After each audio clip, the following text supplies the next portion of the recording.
হরে কৃষ্ণ কৃষ্ণ কৃষ্ণ হরে হরে, হরে রাম রাম রাম হরে হরে।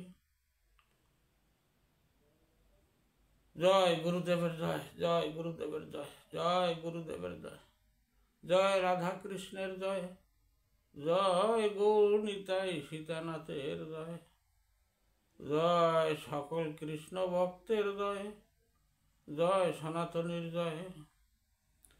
হরে কৃষ্ণ। আজ আমি যে আলোচনা নিয়ে আসছি, মানুষ ভিক্ষা করে কেন। আমরা এই জগতে দেখি অনেকেই ভিক্ষা করে, এর কারণটা কি? এই ভিক্ষা দুই রকম। কেহ দেহ ধারণের জন্য ভিক্ষা করে, আর কেহ আছে সঞ্চয় করার জন্য ভিক্ষা করে। এটা বললাম কারণ আমরা এই জগতে দেখতে পাই কেহ দেহি অতি দরিদ্র, অসহায়, কর্মহীন, অন্ধ, বধির, এই যে এ সমস্ত যারা আছে তারা ভিক্ষা করে জীবিকা নির্বাহ করে। আবার কেহ কেহ দেখা যায় যে ভিক্ষা করে মানুষ অনেক অর্থ উপার্জন করে। তাই বলছি ভিক্ষা দুই রকম। এখন কথা হইল, এই যিনি ভিক্ষা দেয় সেই ভিক্ষা দেওয়াটা কি ঠিক নাকি? আর ভিক্ষা দিতে হইলে এটা কিন্তু পাত্র, দেশকাল পাত্র হিসাব করে যদি ভিক্ষা দেওয়া হয় তাহলে তার ভিক্ষাটা দেওয়াটা সঠিক হয়। দেশকাল পাত্র বললাম কেন? যে সে কোনখানে থাকে, কি অবস্থায়, এখন তার সময়টা কীরকম, সে কি দুঃসময় না তার সুসময়, এই যে এগুলা গিয়া। আর সে পাত্র মানে সে ব্যক্তিটা কীরকম, সে কি কর্ম করে খাওয়ার উপযুক্ত না কি না। তাই বলছি দেশ কাল পাত্র, এই দেশকাল পাত্র বিবেচনা কইরা ভিক্ষা দিলে সেই ভিক্ষা সার্থিক ভিক্ষা হয়, মানে তার ভিক্ষা দেওয়াটা সঠিক হয়ে গেল।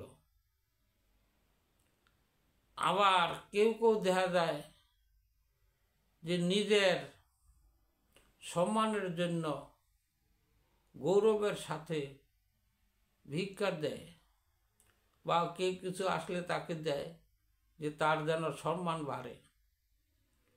এই কিন্তু যাচাই করলো না যে তাকে যে দিতেছি সে কীরকম, তার কিন্তু দেশকাল পাত্রের কোনো প্রয়োজন পড়ে না।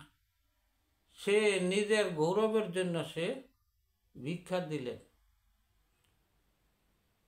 এই যে দেওয়াটা, এটা হলো রাজস্বিক, তার মনের ভিতরে খুব রাজস্বিক ভাব।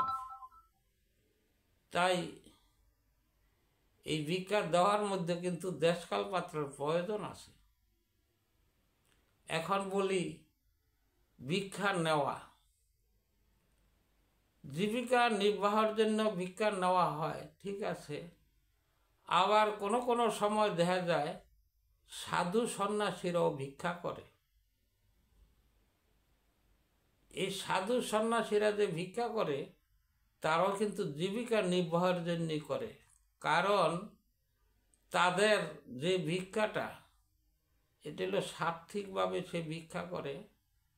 সে যদিও জীবিকা নির্ভর করে, সে কিন্তু ভগবানের উদ্দেশ্য নিয়ে সে ভিক্ষায় নামে, এবং তার পরিমাণের বেশি সে ভিক্ষা নিবে না। আজ যে ভিক্ষা করতে যাবে যাওয়ার পরে সে যতটুকু পাবে বা প্রয়োজন যতটুকু, তার আজকের জন্য যতটুকু প্রয়োজন, এর বেশি সে আর ভিক্ষা করবে না। আবার আগামী দিনের কথা সে চিন্তা করে না যে আগামী দিন কি হবে। সে মনে করছে যদি গোবিন্দ কৃপা করে তাহলে আবার আগামী দিন তারটা তাই যোগাবে। এইভাবে সে ভিক্ষা করে।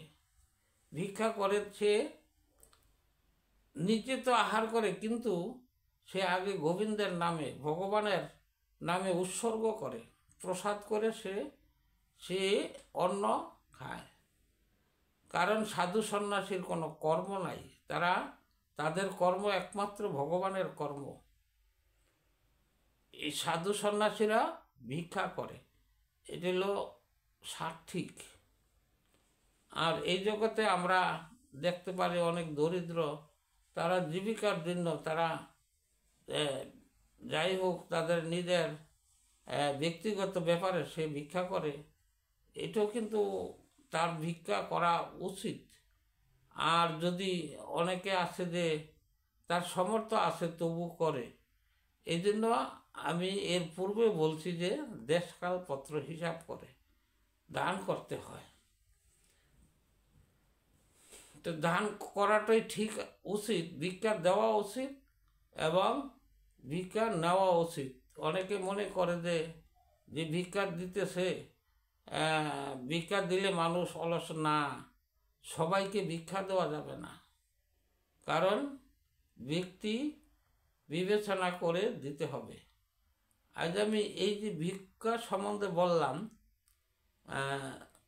এইটুকুই আমি রাখতে চেষ্টা করি। কিন্তু এখন বলতেছি দান করা, কিন্তু এইটাও একটা কিন্তু, আর দান গ্রহণ করা, এটাও কিন্তু একই পর্যায়ে পড়ে। কাউকে যদি কিছু দান করা হয়, এই দানও কিন্তু দুই রকম। কীরকম? আমরা ব্যাকরণের সাহিত্যে বলতে পারি যে সম্পদান আর অপদান। সম্পদান করে দান করা মানে কি, যাকে দেওয়া হলো তার থেকে আর সে ফেরত চাইবে না।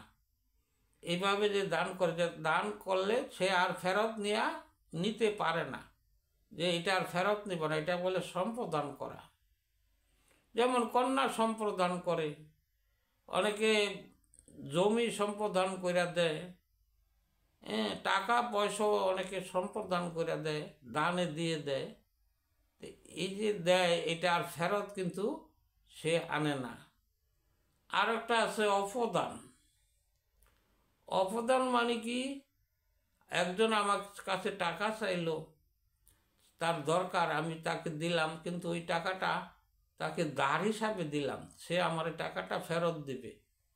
এই যে ফেরত দিবে, এইটি অপদান। মানে এটা তার কাছে দাবি রয়ে যায়, আমার টাকা আমি ফেরত নিব।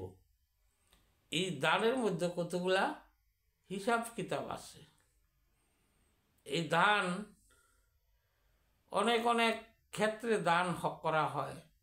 কে ধর্মক্ষেত্রে দান করে, কে রাজস্বিক ক্ষেত্রে দান করে, কেউ সামাজিক দান করে।